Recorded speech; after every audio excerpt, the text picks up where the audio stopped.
the KUAM News Zoom room, where we have from the Division of Senior Citizens, Department of Public Health and Social Services, the Social Service Supervisor 1, Bureau of Adult Protective Services, Evelyn Manabusan. Good morning, Evelyn.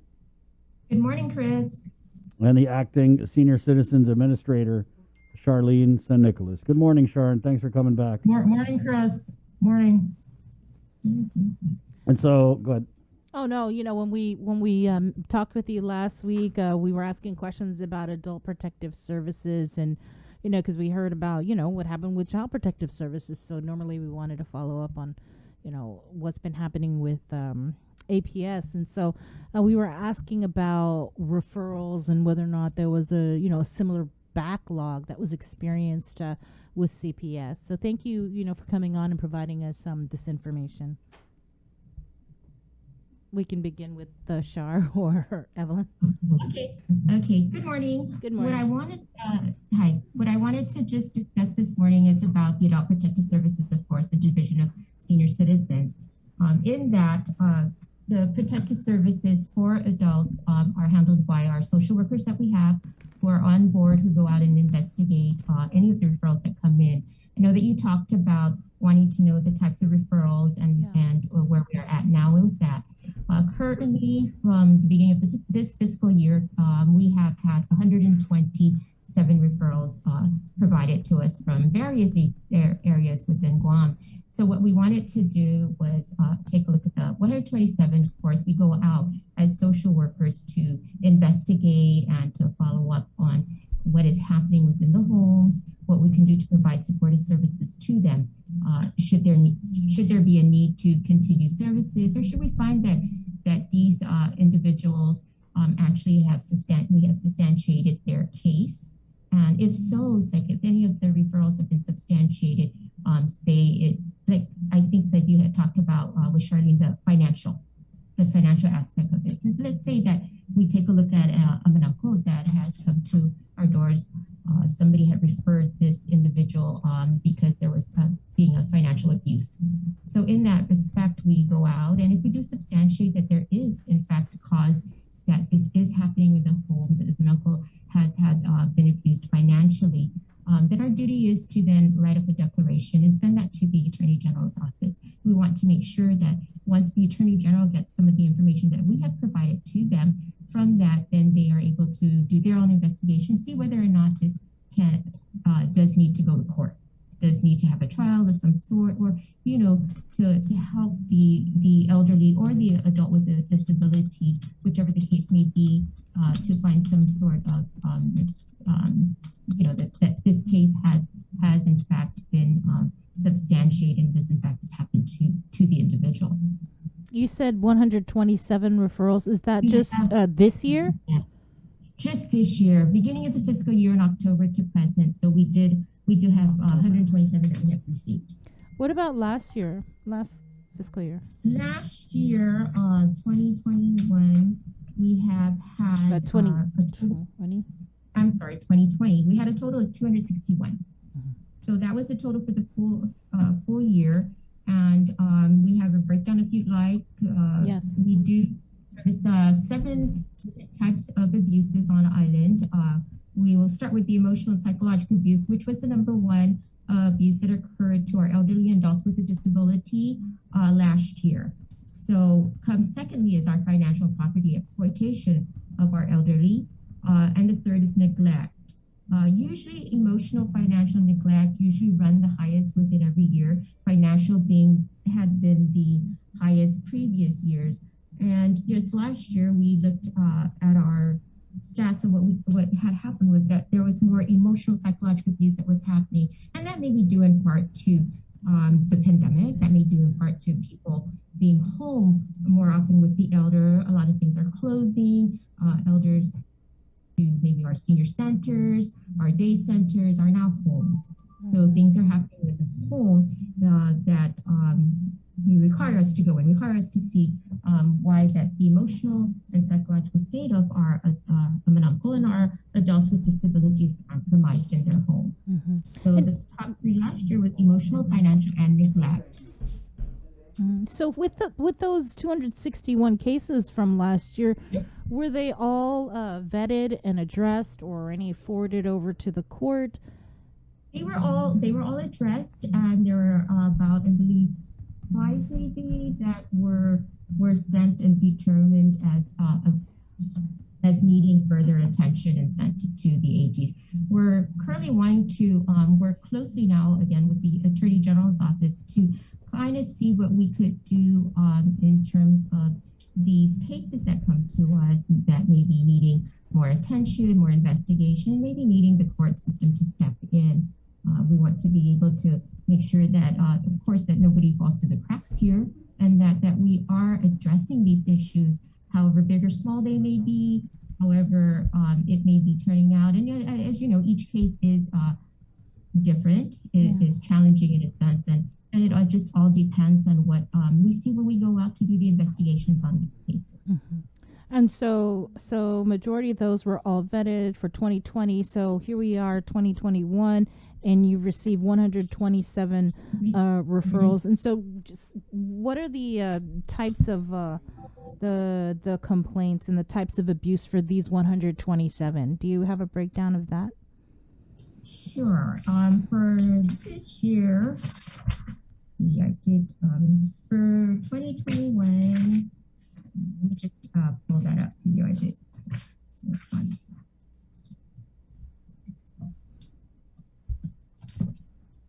The highest. I'm sorry. I had it this morning and we're taking a look at what our numbers look like. For this year, highest that we're running is emotional. Second to that is our financial and neglect, as well as I said earlier. With emotional, we have 38 cases that we have seen and have been referred to us. In our financial exploitation area of abuse, we have 33 cases that were referred to us, and in neglect, we have 20. So then we have the physical, as well as the sexual abuse, self-neglect, and abandonment issues as well. Under neglect is abandonment? Neglect and abandonment is on its own. Oh, we do look at abandonment abuse on its own, and we had 4 referrals on abandonment. Physical abuse, we had 19. Self-neglect, we had 9.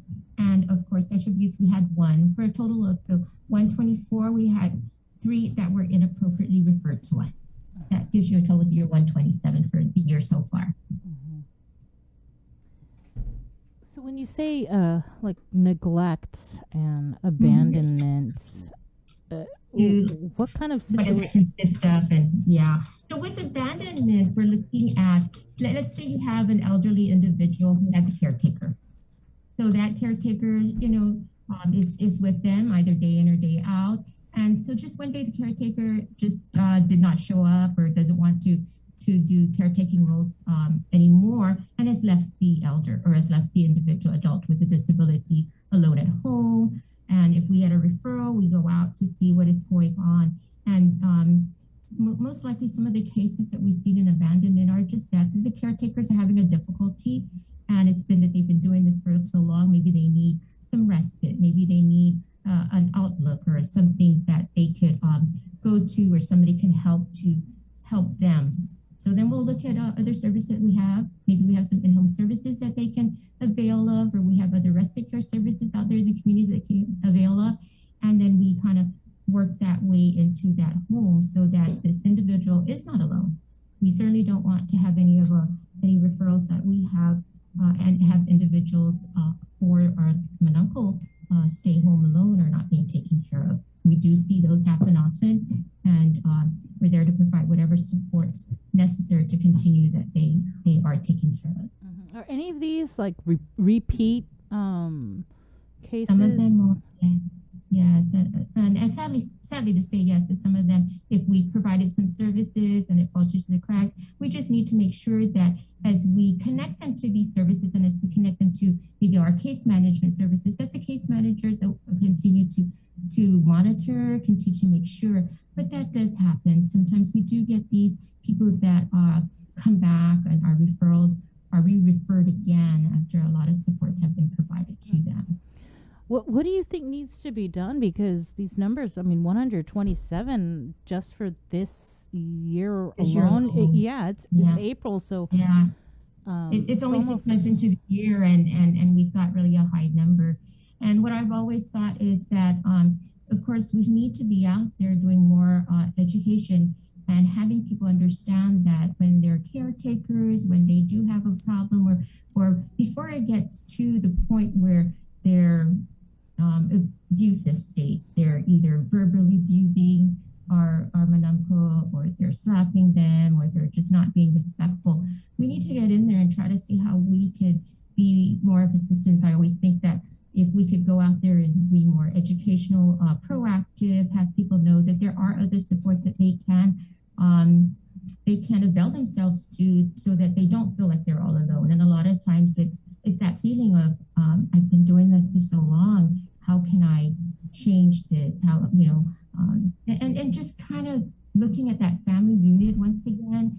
And I know that a lot of times we're looking at ourselves as, okay, Guam is the type of resiliency that we have. And with our Manunko and our adults with disabilities, sometimes that is far few in between. And we have to just instill and work with the people that are their caretakers, work with the families to try to see if there are alternative modes to helping them help their elderly, helping them to take care of them, and even the adults with disabilities that we work with that we also see that are referred to our agency because they've been abused or neglected. Are these referrals, these complaints, are they reported by Manamco, or are they reported by, family members or caregivers? Yeah, there's a whole array of people that report. A lot of times it's just other family members that are not particularly involved in any caretaking role, but they have seen that this is happening to their loved one, and so they report and say this doesn't seem to be right. I always err on caution. Just report to us, let us know, so that we can be able to go out there and send social workers out there to just see what the situations are. We do get a lot of people that are extended family members that do report. We do get clinics and doctors that report. We do get a lot of other social workers in the field report. So we get them from all angles. Everybody who is aware of the Dog Protective Service, who are aware that we are here, do report to us. And so certainly then we take a look at that and do our best to go out and try to investigate and try to see what we can do to provide further additional assistance or help, or take if need be, just as CPS does remove, if need be, we do have an emergency 24-hour shelter that we do provide on a limited time basis for a Manamco to go to, so that we can take them out of that situation. They don't get offended in any way, but then we can begin to look at what are the strengths of this family, what do we need to provide more supports to them. Ultimately is just the CPS, ultimately is to have them continue to meet in the home. This is who they know, and a lot of it is people who they know that abuse or neglect them. And sad to say, but that does happen. And we're there to help. We're there to at least provide some supports, and we're there to at least, above all, listen to what their stories are, and hopefully we can go from there to make it better. You said there was an emergency shelter. Is it, when you look at the numbers, is it Have we had do to you activate need that shelter?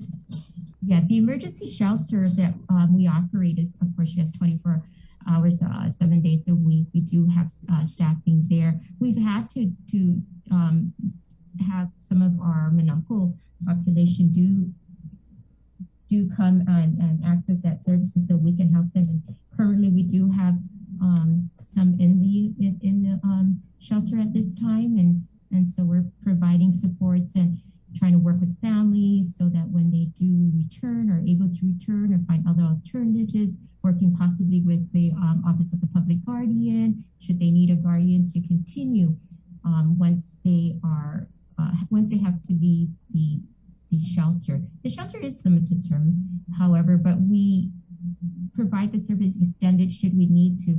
We also got to make sure that all these services are in place before they go back to, of course, we don't want to have them go back to the situations where they came from.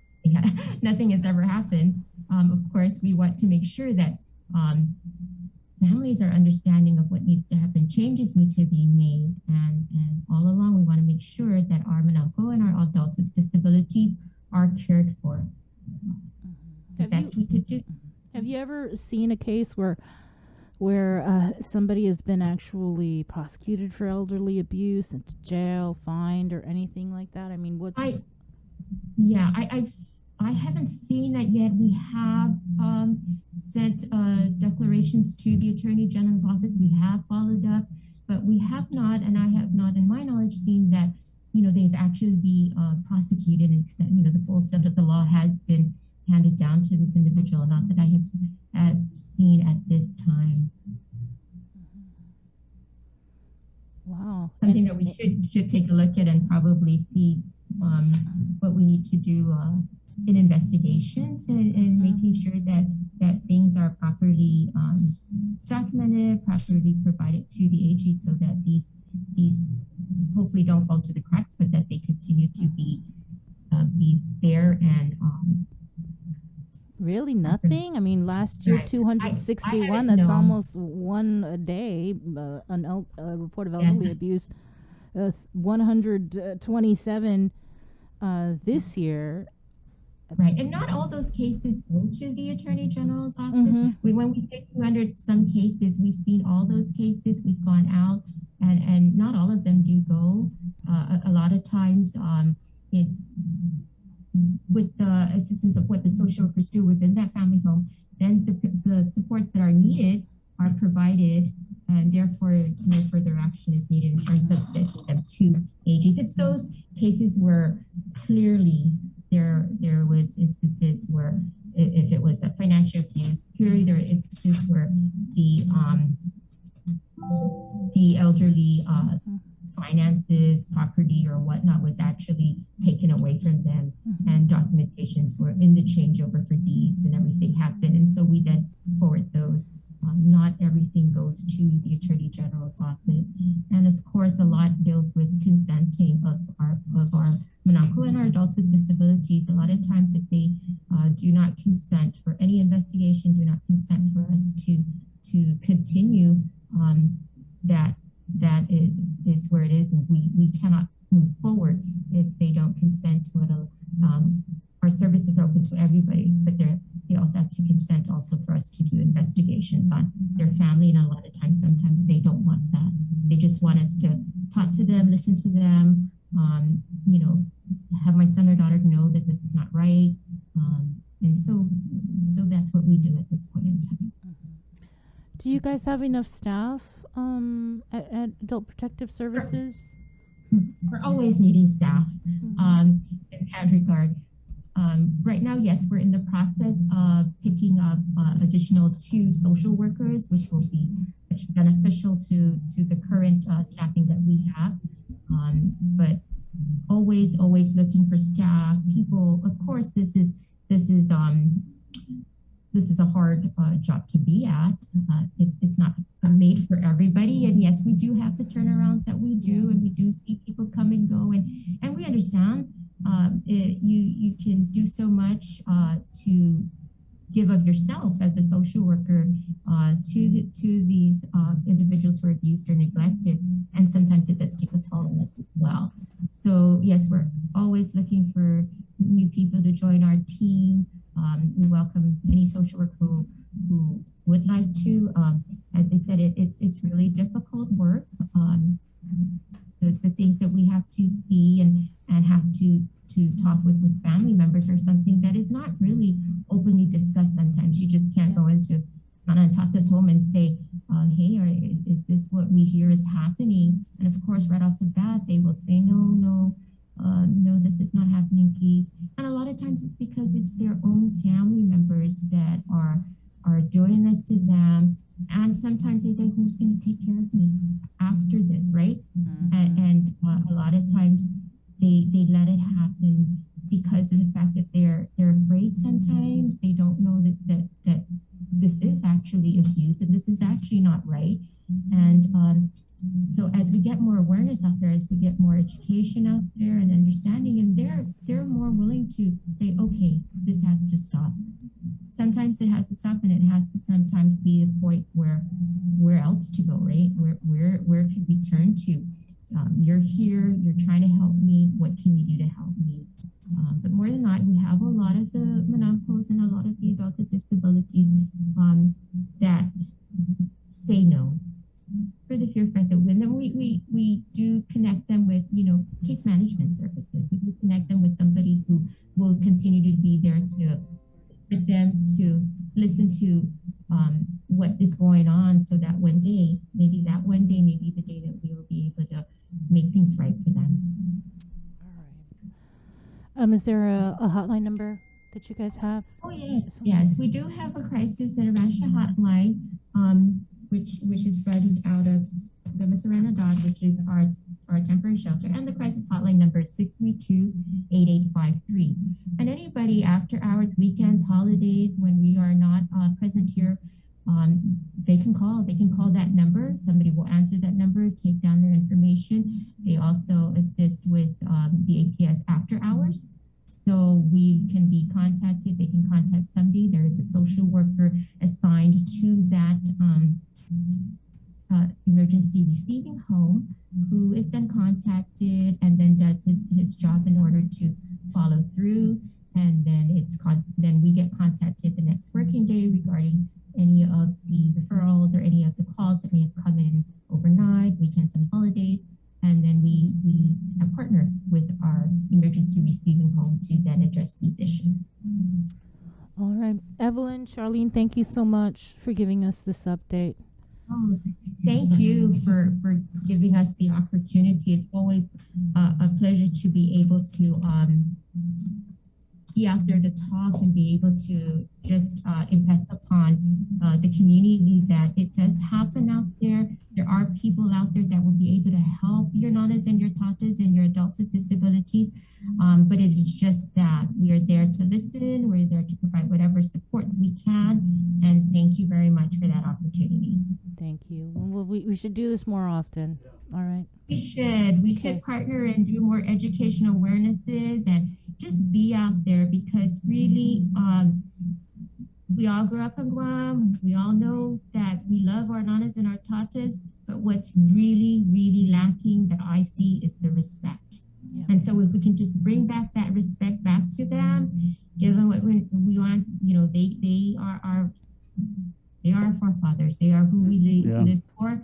And we will one day be there, right? We will one day be there, and we want to be able to know that there are supports out there for ourselves, and we just have to make it happen now.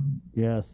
And yes, I'll welcome that opportunity to work with you guys and do something great for our community.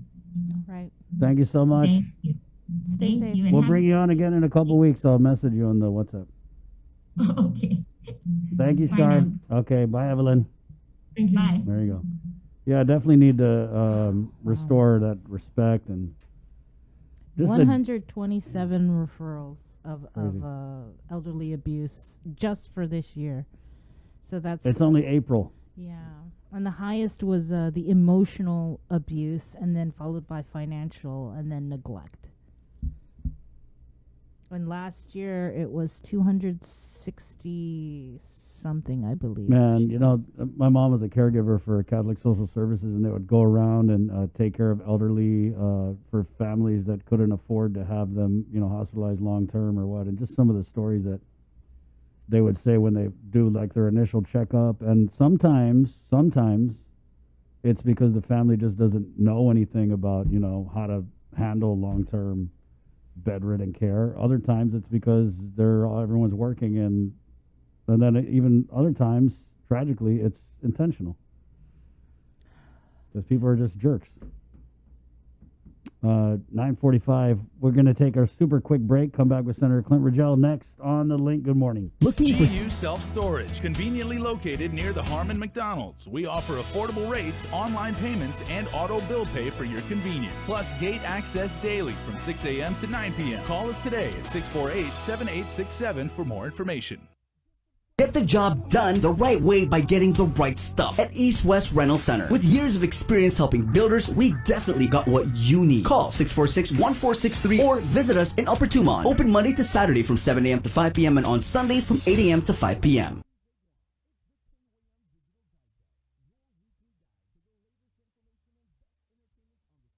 Only one company on Guam provides every solar energy solution under one roof.